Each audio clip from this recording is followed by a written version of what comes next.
Hi, everybody. I'm Dr. Christy Taylor, career and executive coach and founder of WORK Solutions LLC and WORK Global News Magazine. And we are so excited today to bring you another interview for our Changemaker series with Mr. Rob Salafia. Rob is an authority on executive presence and transformative learning experiences.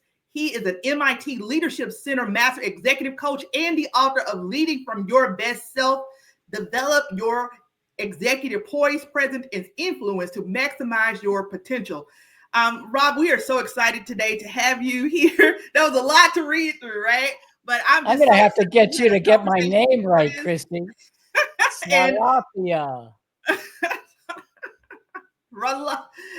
We had a conversation before this, and I still stumbled through the last name there. But hey, Rob, it's just a pleasure to be with you today. And let me have you to introduce yourself to our audience. Absolutely. So you got the first part right. And what's interesting is I took a career in theater and the performing arts, first part of my career, traveling the globe, tap dancing, rope and wire walking, storytelling. And then I converted that into a career in transformative in leading and facilitating transformational learning experiences and executive coaching work. Well, and it's been a delight. I absolutely love the work that you do. We share similar backgrounds, similar passions. And so, tell the audience in terms of, you talked a little bit about what led up to these experiences, but let's take a deep dive. You've made two massive career transitions from performing arts, like you kind of just pointed out, right, to corporate training. And now you're into executive coaching and lecturing and teaching at MIT of all places, which is totally awesome. Now, in all of your experiences, what lessons did you learn about reinvention? Because you've been through that path. And what advice do you have for professionals who are navigating career pivots? That's a great one. So I would say always, I knew I had more to offer, more in the tank. So as a performer, I went good 15 or so years. And then I paused and I looked around and went, I don't want to be struggling 15 years from now. So I took a deep breath and I started to make some changes. And I ended up at Boston University, where I was trained as a rehabilitation counselor and started to teach corporate training classes around campus. Got my master's in business. So I put like 15 years of career development in 5 years. So that's one of the big steps, is you can't be worried about starting over. It's never too late to get a clue. So I basically started over, but I put those 15 years, squeezed them into 5 years. And then at the end of that, I had a stacked skill set. I could be in front of any audience, but I really learned how to connect with others, how to help them form a work identity. I was doing career coaching. And so a friend of mine who I was teaching with said, Rob, I'm learning to become a coach. Let me coach you. What do you want? And it was the first time that I could state clearly exactly what it is that I wanted. And that's a really important thing for folks.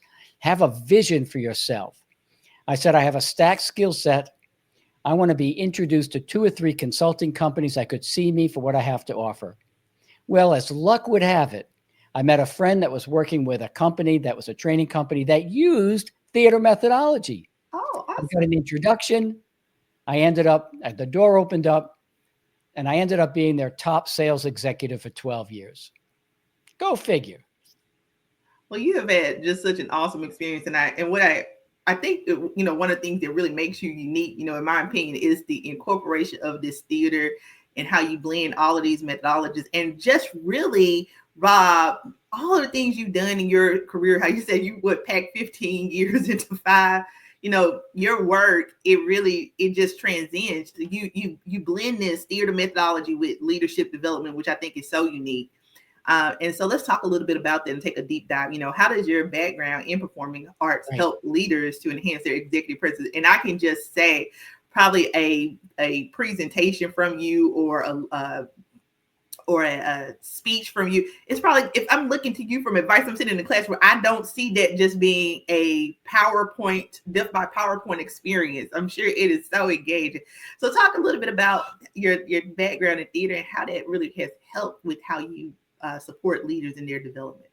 I love that, Chrissy. And you're right. It's all about engaging an audience, involving them. So all the skills that I learned as a street performer and theater performer, how to connect and communicate with my audience, the energy that you need, I learned to become interesting by taking an interest in my audience. So it's that sense of connection, having a good, strong voice, having a point of view, being really clear about where I was going and the experience that I was going to give my audience. The skill sets that I learned as I started to move into corporate training, I found were the same skill sets that business leaders desperately need to develop. In particular, scientists, engineers that are deep in their own expertise, but then all of a sudden they get passed over for promotion. And they don't understand why. You would think that merit alone would cover it, but it doesn't. We have to be seen as promotable. I loved it, especially I go by the good old average of HR and working as a career coach, but my PhD is in health science. And this is where I just love what you said about this skill level and expertise, because it's so many people. I think about all the scientists that I work with who are brilliant. Their mind is brilliant, but then always have the people skills, right? And so it's Right. easy to be a reviewer or something where you're just kind of working in a lab or in your office. But when it comes to those people connection skills, it's to your point of just being able to be seen, be present, because that's how you're going to get that merit. That's how you're going to get that merit notice. It's not just because you're telling yourself you're doing a good job, but also, and I just wanted to kind of circle back, not just the being seen, but I want you to talk about those people skills and the storytelling ability, which I guess it kind of goes into my next question, right? Which is talking about executive presence, because it's often that deciding factor in promotions.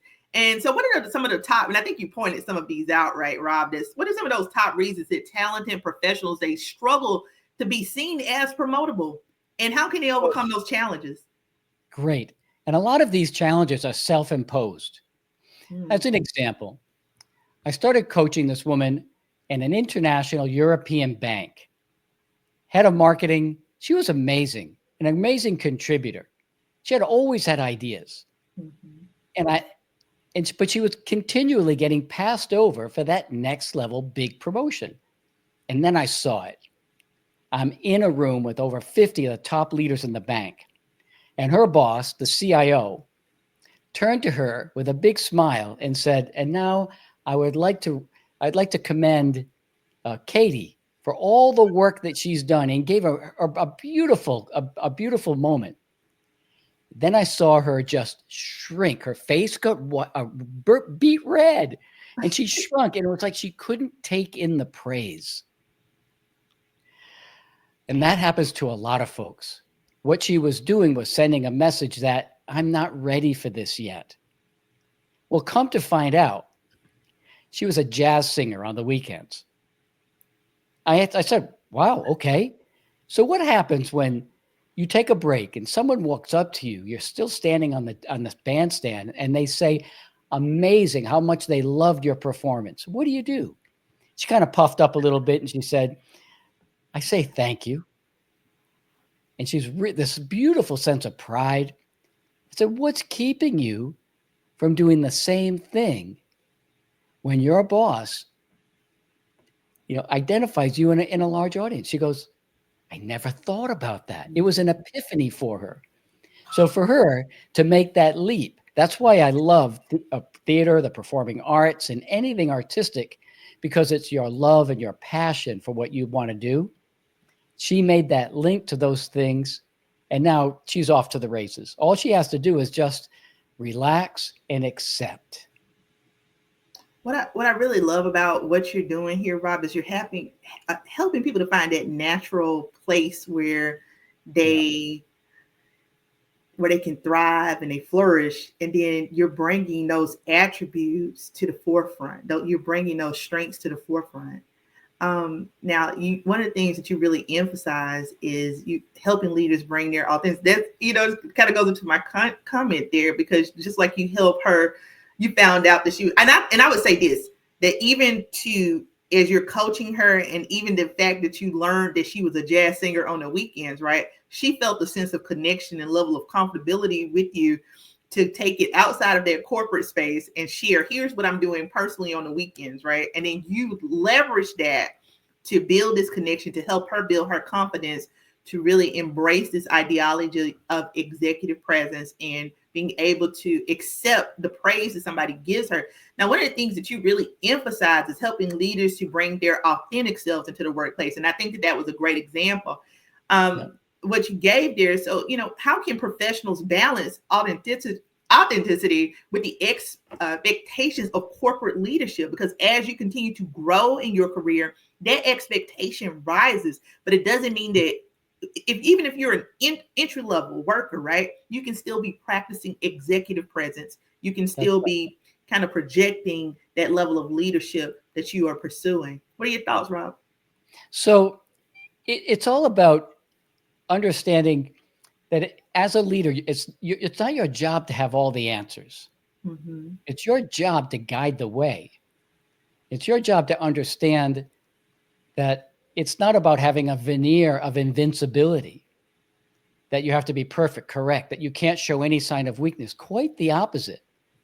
People follow leaders that are self-aware, that understand their values, what's important to them, that are willing to show a bit of vulnerability in saying that I don't have all the answers, but together, collectively, we can find them and create. And this is what executive presence is. It's creating an environment where people and ideas thrive, so that it's not about you.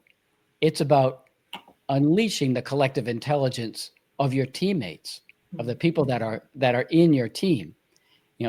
Creating that psychological safety so that people can raise their voice, have a point of view, and celebrate that point of view if it's a great idea, and bring all those ideas to the forefront. We're going to get to a little bit more of the meat, because I definitely want to ask you about your book and the things that you're doing as a coach and working at MIT. But, you've worked with top talent across industries. I mean, your background is so diverse. Can you just share a success story where someone broke through their self-imposed limitations and transformed their leadership presence? So, great story. That same CIO called me and he said, I have a leader on my team, one of the members of the team. He has so much to offer everyone on the team, but he shrinks when he gets into around the management team table. Can you help him? So I meet with him in person. He's like this guy, he's 6'3". He's like this massive guy. And he tells me a story. He used to be an international martial arts champion. I couldn't believe it. He said, yeah, I got hurt and I couldn't compete at the level that I was used to.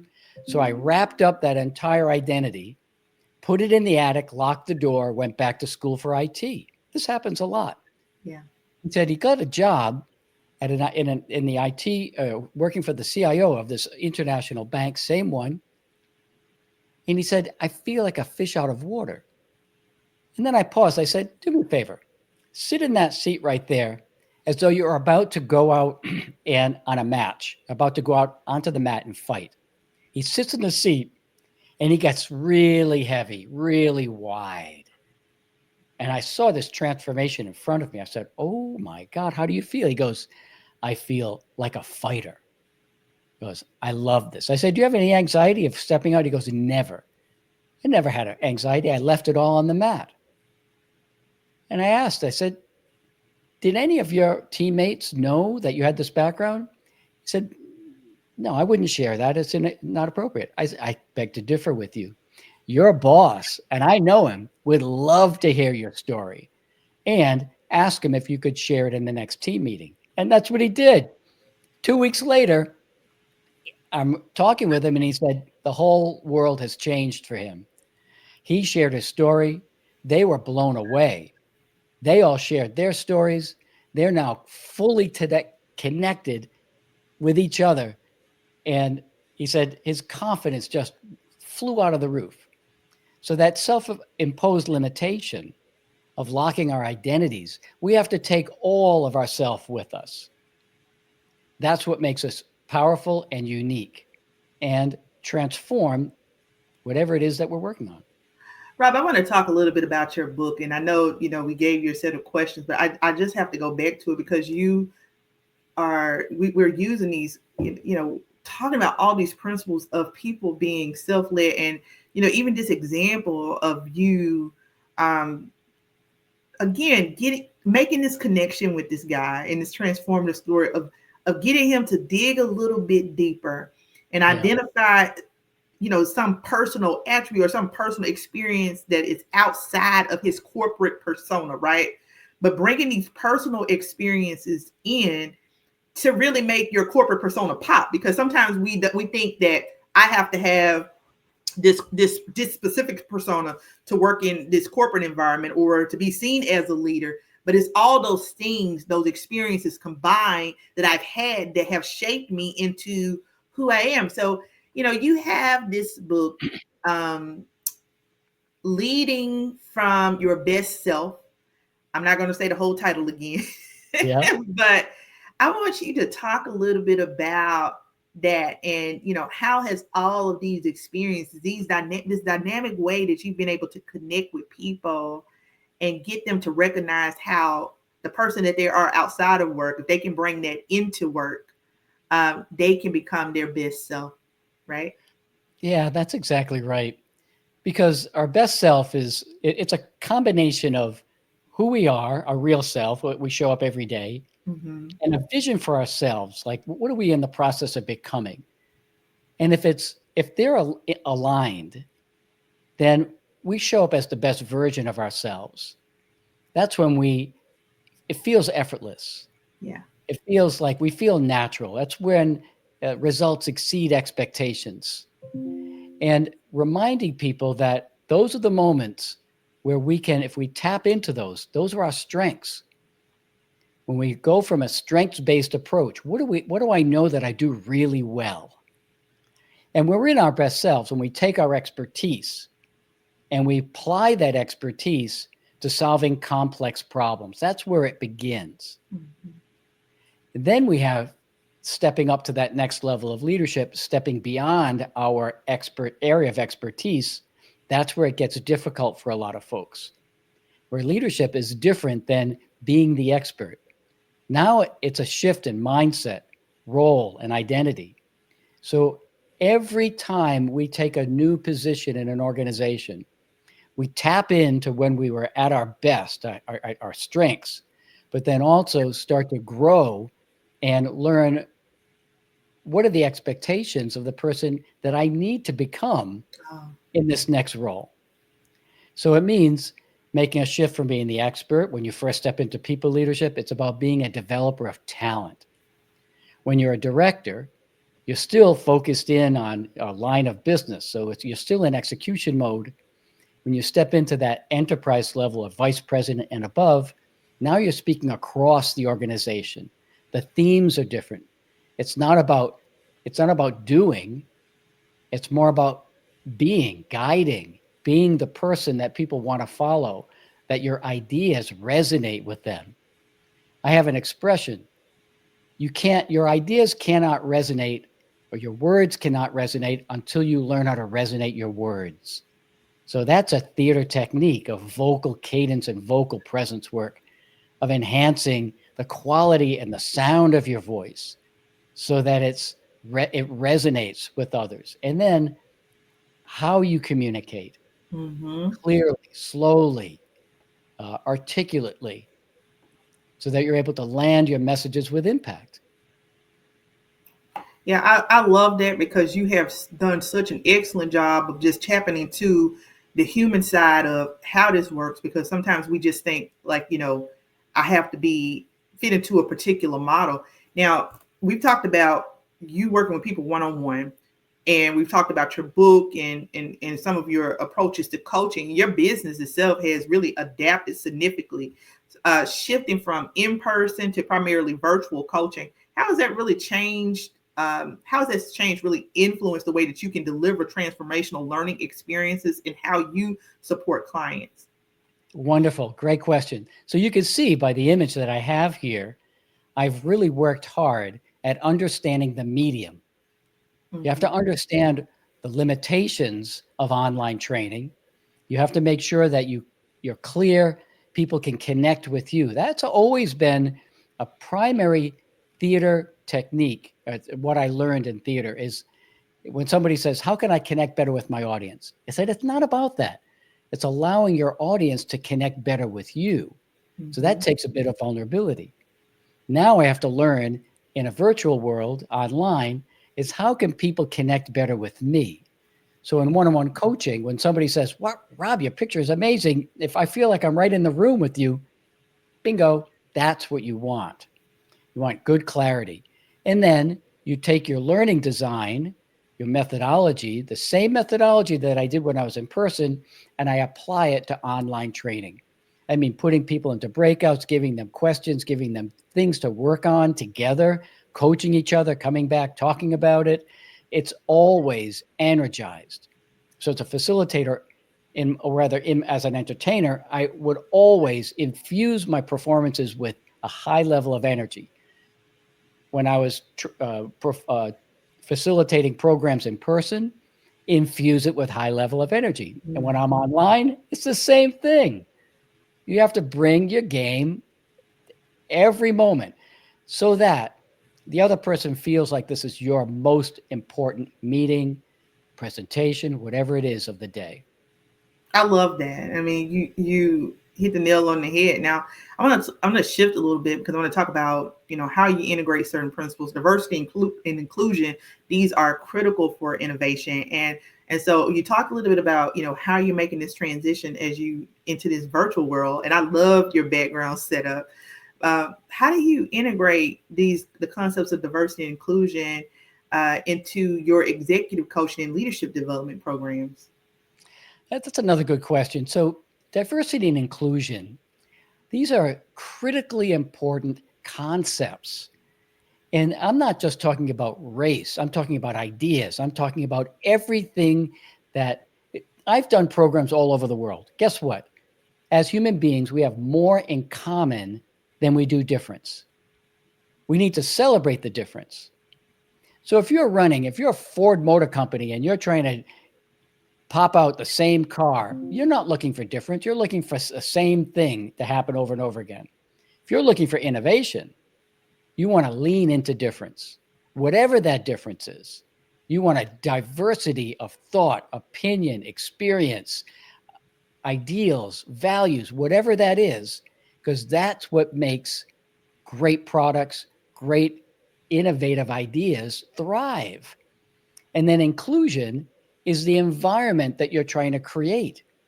You always, if like, like when you're at a party and there's a big party, right? You see a groups of people in circles. You've ever tried to break into one of those circles? Yeah, Sometimes it it's can be awkward. really hard. So somebody that has an inclusive mindset feels somebody coming, opens that circle up. It's like an amoeba, right? They go, "Ooh, well, come on in, come on in." It's you invite the diversity of opinions. So that's where diversity and inclusion are like two sides of the same coin. You invite that conversation, you invite people in, you bring your curiosity to bear. You want to find out who that person is and what's the value that they could bring. That's where it's about. That's when the fun starts, as opposed to shutting ideas out and thinking, I'm the leader here. I have to have all the answers.